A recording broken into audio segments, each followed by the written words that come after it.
Bonjour et bienvenue dans cette vidéo où je parlerai du roman Jézabel, publié en 1936 et écrit par l'autrice Irène Nemirovsky.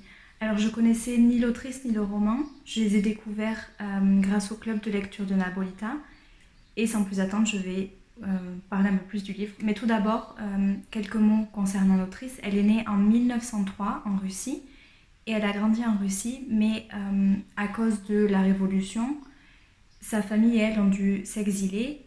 Ils sont arrivés en France en 1919 et elle va faire ses études là-bas. C'est pour ça qu'elle écrit finalement en français. Elle est vraiment très imprégnée de la culture. Donc elle écrit en français. Si je ne me trompe pas, ça fait partie des derniers romans qu'elle va écrire, puisqu'elle a été après déportée et elle est morte en 1942 à Auschwitz. Maintenant que j'ai parlé un peu de la vie de l'autrice, je vais me concentrer plutôt sur le livre.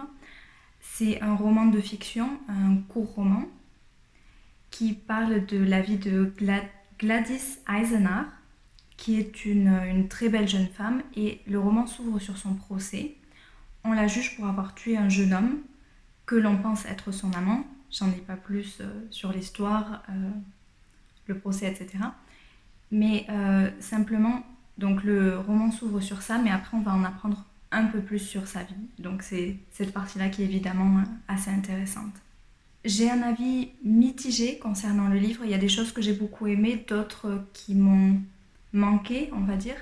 Je vais commencer avec les points qui m'ont plutôt plu. Donc tout d'abord le style de l'autrice. J'ai trouvé qu'elle avait un style très simple, mais aussi très élégant. C'est un peu compliqué à expliquer, mais en tout cas ça m'a beaucoup plu. Ce qui m'a plu aussi, c'était l'histoire. J'ai trouvé que c'était assez créatif et j'ai pas du tout vu le retournement de situation venir. Beaucoup de personnes apparemment l'ont vu, moi non.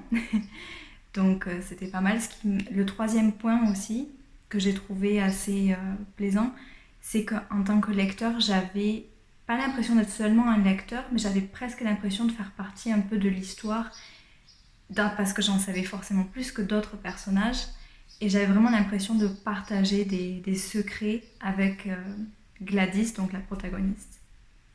Pour en venir maintenant à ce qui m'a plutôt manqué dans le roman, ce qui m'a un peu déplu, c'est la construction des personnages.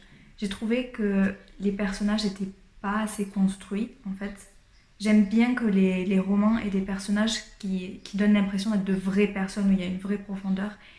Et ça m'a un peu manqué, dans le sens où je trouvais que les personnages étaient vraiment définis par une qualité en particulier et pas d'autres. Et en plus de ça, on n'approfondissait pas. Alors ce que je veux dire par là, si on prend par exemple Gladys, elle était vraiment définie comme ce personnage très vaniteux qui a une peur extrême, même une phobie de vieillir. Et c'était intéressant, mais en soi, le problème c'était qu'il y avait que ça. Enfin, moi, du moins, j'ai vu que ça.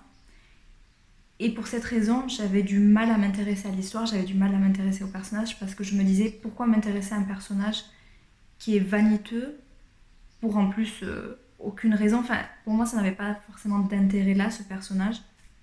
Et j'aurais aimé peut-être, en fait, avoir plus d'explications, peut-être dans son histoire personnelle, ou son rapport à la société, en fait, comment la société a influencé sa personnalité.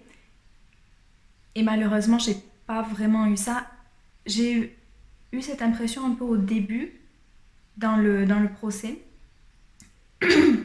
où vraiment on essayait de montrer qu'il y avait de forts stigmates, non seulement concernant les femmes un peu plus âgées, mais aussi les femmes en général. On avait l'impression, enfin c'était mon impression dans le tout début du livre, qu'elle était plus jugée finalement pour sa sexualité libérée que pour le crime qu'elle avait commis. Et je pensais que ça allait se développer un peu plus au fil du roman, et en fait non. Ou du moins je ne l'ai pas vu. Et en lien aussi avec ces stigmates-là, j'aurais aimé aussi que l'autrice développe un peu plus toute cette idée de misogynie dans la société, etc. Ça a été pour moi malheureusement vraiment quelque chose qui m'a manqué énormément. Et c'est pour ça que je dois dire malheureusement pendant les 2 premiers tiers du roman, j'ai trouvé que c'était très long. À partir du 3e tiers, du dernier tiers, je me suis un peu plus intéressée à l'histoire. Ça allait un peu plus vite on va dire, mais avant ça en fait c'est surtout, j'ai pas vraiment de problème avec les histoires qui se développent lentement, mais il m'a manqué quelque chose pour m'intéresser vraiment à la vie de cette femme. Parce que je me disais, si c'est juste une femme qui est vaniteuse, quel est l'intérêt? En fait, je me fiche complètement d'entendre son histoire. Donc ça a été un peu dommage.